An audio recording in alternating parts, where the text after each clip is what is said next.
It's that time again. It's chili time. Courtney, where are my chili boots? In the closet where you left them. Ah, excellent. Right next to my Uggs.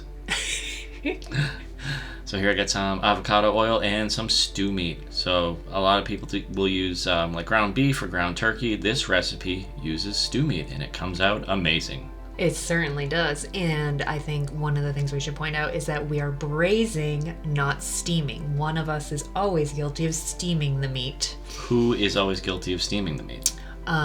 Stanley. It's you, but don't worry. I'm in charge this week, so I'll get it right. So getting a good browning on the beef here to build up a good fond in the pan and get some flavor on it. And because I'm making like a double batch here, I'm doing the beef in batches, and that fond just keeps getting built up, gets darker and darker. It's interesting how your math works. This is a double batch. This is enough for your belly, for your fridge, and for your freezer. Why don't you just not focus on that, focus on commenting on the video. Oh, okay, I'm sorry. I'll take care of the volume of chili, and this is a double batch. This is enough for 2 servings maybe. Just kidding. This is a big batch, so this will fill your belly, it'll fill your freezer. It's excellent.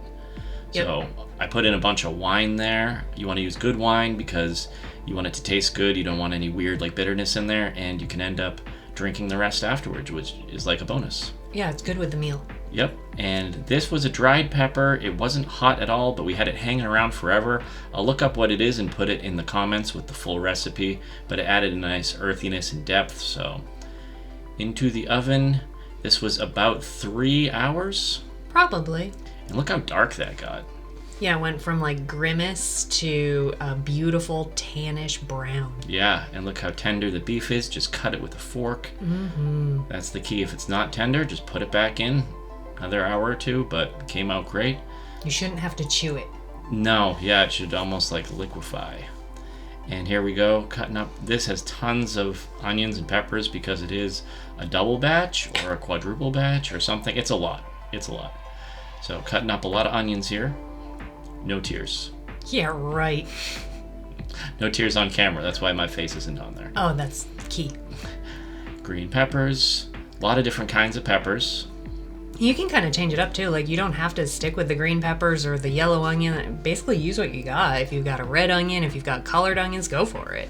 Yeah, I would say the key to making this recipe is the braising of the beef with the wine and the beef stock. That's where you get a lot of the flavor from. The peppers and onions will get a ton of flavor too, but like Courtney said, you can change it up. You can change up the seasonings. Mm-hmm. And because you're making so much, you want to splurge. So you want it to be a good bottle of wine that you would be willing to drink. You want it to be a good beef stock. You don't want it to be like the canned stuff because it's going to take a while to get that canned flavor out. True. Whereas if you go with like a higher end bone broth or something like that, you want to splurge because you're going to have so much of this. You don't ever want it to be a punishment to eat your meals. That's true. And even though there's a lot of ingredients and there's a lot of chopping here, it really doesn't take that long. The prep is like 20 minutes. Yeah, and you're like braising or whatever you call it when you put it in the oven for hours. Yeah, that's true. The braising takes a long time, but the prep of the vegetables is really fast. Yeah, definitely.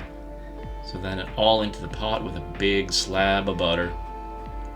Always. Yep. And good butter. Yep. The salt at the beginning here really helps bring out the moisture out of the onions and gets them to cook down nicely. Mm-hmm. And then we're just adding in all the seasonings. And as you can see, I'm being very precise with my measurements here. Yeah, it's kind of a free-for-all, huh?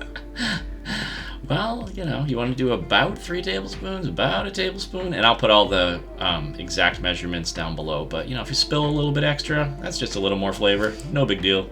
And this is another trick, too. So we talked about braising really good on the beef. You're also, basically what you're doing here is you're blooming all your spices. So you're putting a little bit of fat in the pot, and we're putting the veggies in there, and then we're going to cook the spices just a little bit, and you'll get way more flavor out of your spices than you would if you were to mix them all in with your liquids at the same time. Yep, just give them about 5 or 10 minutes here.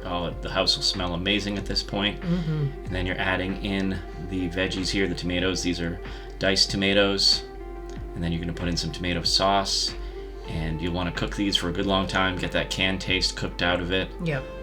But one kind of cheat here, I guess it's not really a cheat, the beef is already slow cooked for hours, so you'll have that really deep flavor from that, and then you want to cook everything together and just let it simmer for a while to have the flavors all come together. What was that, the quadruple beans? Yeah, I think, well, this was 3 different kinds of beans, but I doubled up the kidney beans. Ah, gotcha. But the beans is another variable. Now there's the liquid gold. Yeah, liquid gold. That's all the liquid from the braising of the beef. So it's that cooked down wine and beef stock. Oh, it is so good. And here's all the slow cooked beef being added towards the end.